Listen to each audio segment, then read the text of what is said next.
Mauri ora kia tātou. Hey, I'm going to take you for another walk today around Banyuwangi, or a specific part wherever my nose sort of leads me a little bit. But I want to show you a bit more around our actual neighborhood here as well, because it's a really neat, very Indonesian neighborhood. So yeah, check it out.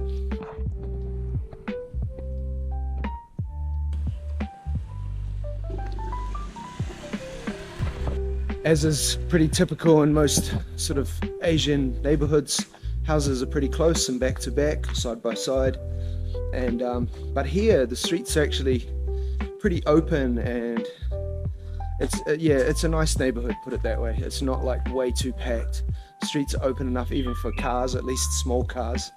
And yeah, it's as is very common around here, green plants, trees.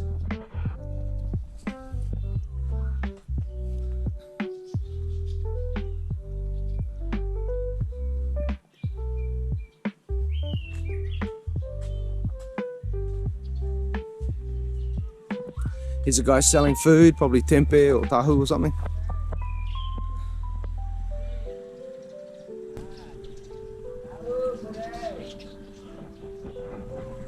Sports grounds, courts, you know, just for people to use, play tennis or volleyball or whatever.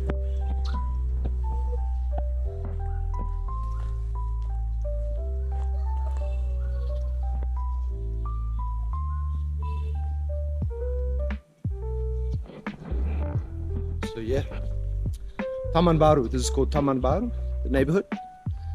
Indonesian neighborhoods are divided into what's called RT or RT, and yeah, you've got like a group of, yeah, like basically a community within the neighborhood, and they're sort of divided up, and then there'll be people who are responsible for sort of running that neighborhood on a local level.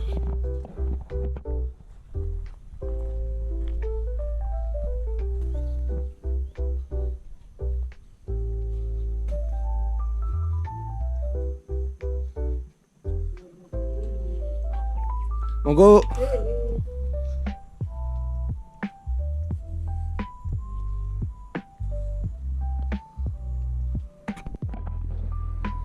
It's interesting, if you ever learn Indonesian, or you know, use a handbook or a website or whatever, you'll always be told that the basic things which you would expect, you know, for greetings, hello, which is halo, sort of transliteration, selamat pagi, good morning, selamat siang, in the middle of the day, selamat sore, afternoon, selamat malam, all of these sort of things, you'll learn to say that.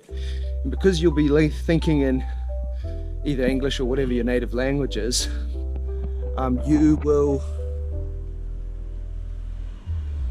naturally and understandably think to use those, and they're not wrong. I mean, if you say selamat pagi to somebody in the morning, you know, it's right. But you'll notice if you stay here, at least in East Java or in Java, I can't speak for all parts of Indonesia, but it's actually very rare that someone will say selamat pagi, especially if you're just passing. It might actually go a different way. It's a bit noisy. I like to avoid main roads if I can. Go this way. They won't say selamat pagi. They won't, yeah, what they'll say is in Javanese, they'll just say monggo, monggo pa, monggo bu, or monggo is like a polite, I don't even know the translation, to be completely honest. I've just realized that I don't know right at this moment that I'm trying to explain. What it means is like you know, as you are, or as you, it's polite. It's a polite way to greet or acknowledge somebody. It's not good morning or hello. It can be used in quite flexible ways too. Again, it's not Indonesian language, it's Javanese.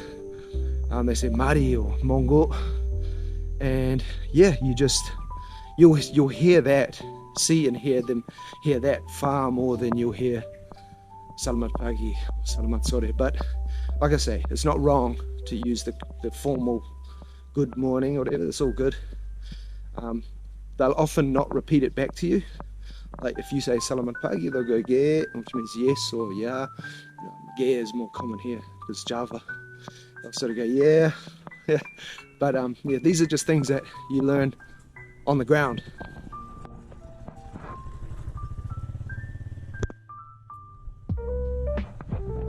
You learn them on the ground, just by being here or being wherever you are. You learn, you know, there's the formal way of doing things, and then there's the actual way of doing things. They sometimes differ. Monggo Pak.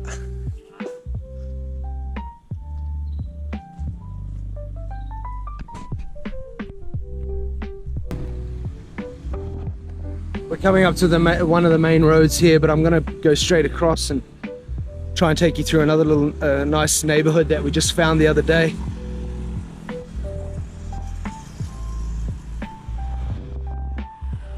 I think it's always more interesting to just show normal life, real life. Like, it's funny, like I've been to lots of tourist attractions all over Indonesia and in other countries, and you know, it is cool sometimes to show those too, because they are attractions for a reason, right?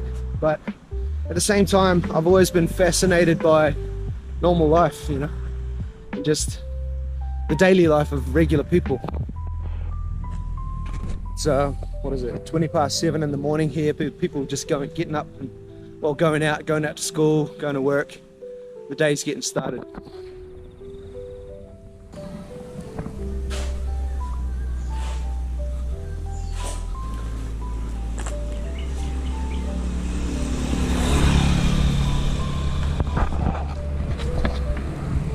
I know I go on about this. I talk about it, it feels like every 20 seconds, but the greenness of Banyuwangi is it's just awesome. I love it.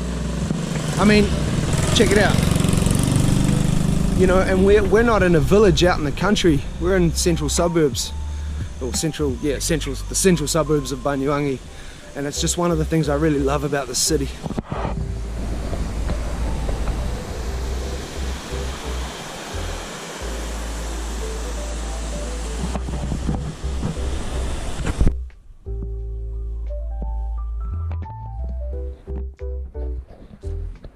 This one's a really humble one, but you'll see these in every edit there's at least one, which is like they use it for a range of things, but overnight, neighborhood watch. So they have people take turns to like patrol around the neighborhood, just keep everyone safe and keep a lookout. It's good.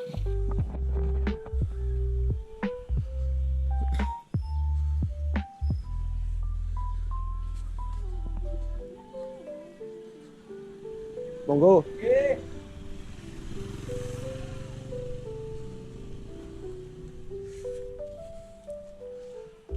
Monggo Pak. Monggo. See what I mean? It's more appropriate and common, regular to say Monggo, and then they'll say it back, or they'll say yeah, yes, smile. I already said it, but yeah, no, it's nothing wrong if I said Selamat Pagi. They'll probably just say yeah in response to that as well. But one thing I have learned only relatively recently, I've been speaking Indonesian to various levels of competency for a while, but it's only really dawned on me, not dawned on me, it's been told to me and dawned on me at the same time, that again, when you think in English or Maori or whatever other language, you will typically use the greetings and social norms that you're used to. So of course in English it's very common to say how are you to anybody. You're not really, as you know, you're not really asking how they are. You don't want a big answer.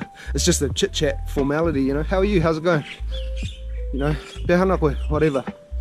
But in Indonesian, if you say apa kabar, again, you will learn apa kabar if you learned Indonesian, means how are you, and you don't just say it in passing.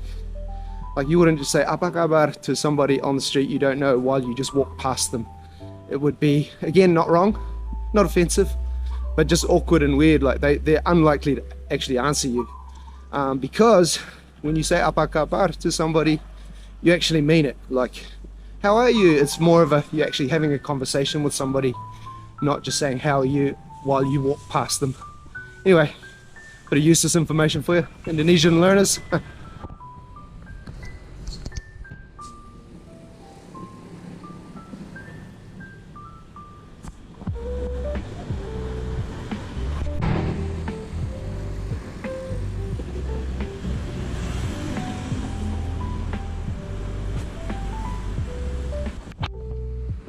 Alright, so I'm fully on a main drag now. I'm gonna follow it around and might not film too much here because it's busy and you know you got to watch the road and all of that. So yeah, sure.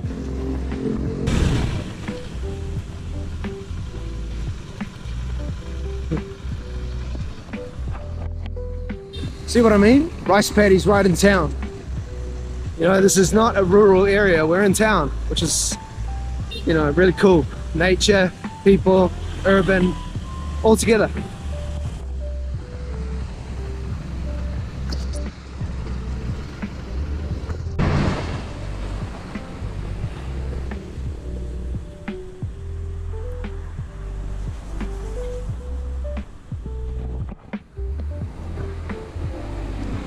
I've decided to duck off down another side road that I've never been down. Probably, I don't know if it's a shortcut or not, but anyway, it's kind of fun. I like to just get into random places, get lost, and then find my way out. Yeah, no, it's much more fun. And also on the main road, you know, it's noisy and it's not particularly interesting. Well, it can be, you never know. But yeah, this one looks a lot more peaceful.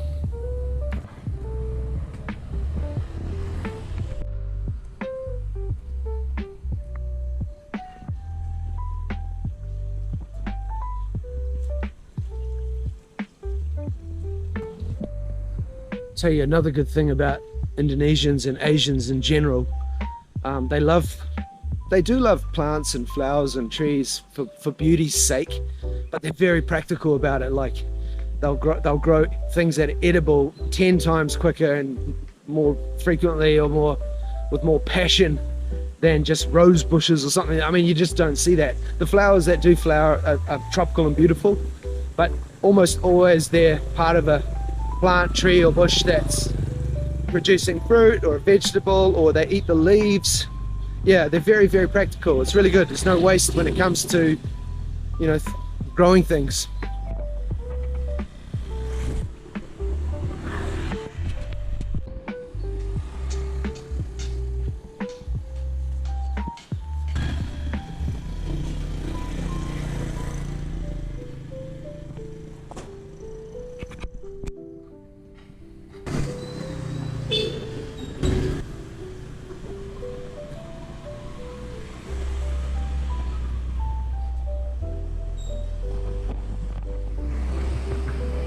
I'm sometimes a bit, I try to be not discreet in a hiding way or a sneaky way, but just kind of be respectful as well of people's privacy space. Indonesians are very gracious, like they're very quick to smile and be welcoming, but at the same time I don't want to take advantage of that and, you know, just film people blatantly and obviously. Yeah, it's a bit of a tightrope walk because you also don't want to come off sneaky and hiding it. You just want to be natural and, you know, subtle, I guess. Monggo.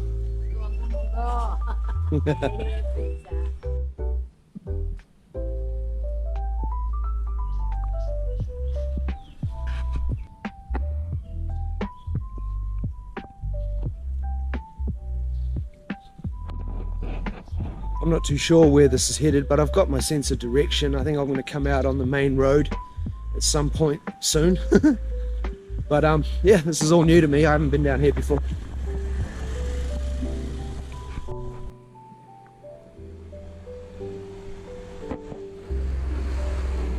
Taking a random right turn down through another neighborhood. I missed being able to show you on video, but there's a squirrel just running along that power line, quite a big one actually. Yeah, squirrels are a thing here. I've got a little quiet patch here. I might take this, whoops, I got the angle good? Yeah. I want to talk about this little topic. It's kind of around, like, Indonesians are very, in my observation and people I know, they're very local people. Like, Indonesia is a huge country, thousands of islands, millions of people, and while there's a big sense of nationalism and unified Indonesian identity on a macro level, like national pride, and they celebrate lots of holidays, whether they're religious or nationalism based. There's a big sense of being Indonesian, independence and all of that. But when it comes down to the grassroots daily life of people, they're pretty tribal and local. Like, they're not the sort of people that would feel a huge natural affiliation with Indonesians in other areas or in other islands or even in other parts of the same island. They're really, really local. And I find that quite fascinating and interesting because, yeah, like I say, there's this big macro level, Indonesia, but then there's like this big gap in the middle, and then there's like everyone's really local because, well, it's kind of natural, I guess. Indonesia is full of heaps of different ethnicities. It's what I call a man-made country. It's actually a creation of the Dutch, in the sense that for 250 to 300 years, the Dutch, it was like a Dutch colony of sorts, the Dutch East Indies, and it wasn't really like one country then, it was like a big sphere of influence. The Dutch had taken over all of this collection of islands in the archipelago, that we now call Indonesia, but that archipelago was full of people on all these different islands with different ethnicities, religions, languages, geography and all of that, and then that got kind of like ring fenced, you might say, into a place called Indonesia, and then they kicked the Dutch out in the late 40s, mid to late 40s, and have been an independent country ever since. But it's hard to do that when you've got all these different ethnicities separated by ocean. So there's this, obviously since independence in the late 40s, they've pushed nationalism through education, through media, through all sorts of ways. It was a military dictatorship for decades. So they pushed the nationalism, but at the same time, the actual identity, they're kind of more tribal and naturally. So it makes Indonesia a very interesting country when it comes to identity and unity, because they have the phrase in their sort of constitution, like unity, diversity.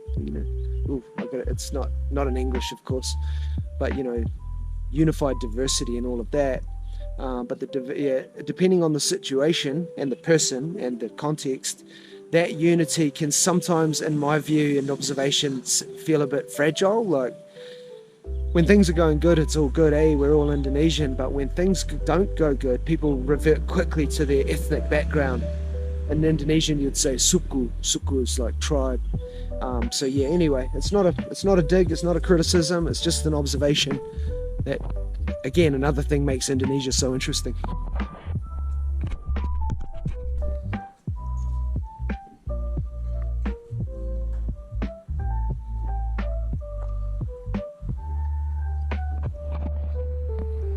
Again, just following my nose here. Don't know where I'm going. If I run into a dead end, then I'll have to go back. But usually you find little alleyways and little tracks, little paths, little roads, shortcuts to get through. See what happens.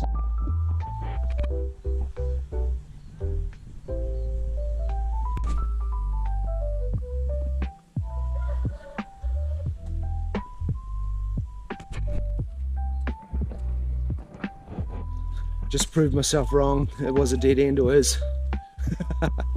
Anyway, I can go back. I'm in no rush. It's rare, actually. Usually there'll be a path and you just keep going and you'll find your way. You'll come out somewhere random, vaguely familiar at least. Not this time.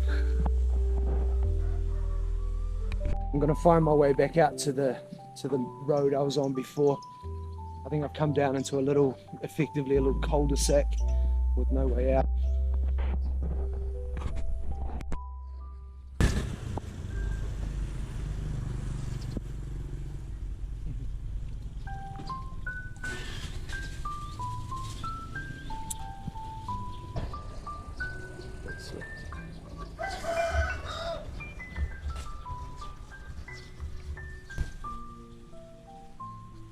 Monggo Bu.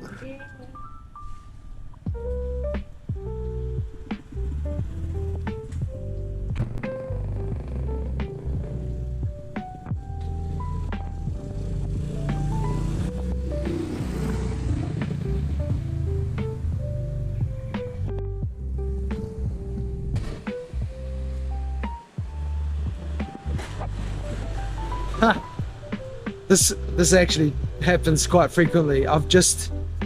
It happens whereby you're somewhere, you think you don't know where you are, and in fact you don't know where you are, and you're following your nose, and you're in this, you sort of feel lost, and then suddenly you see something, or you realize, oh, I've been here before, or you get to a part that you've been before, or a corner that you usually don't go past that intersection, and all of that. So, hey, Mongol. And then so basically that's my story right now. I realize where I am now. I've actually run around here quite a bit, and we take this shortcut sometimes. Yeah.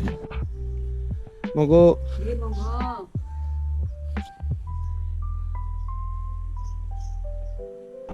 So yeah, I'm gonna head this way, come out on the main road, head down to a little park that I want to show you, and then I'll probably start winding my way around in a loop to go home, and yeah, just go wherever I sort of feel like on the spot, really.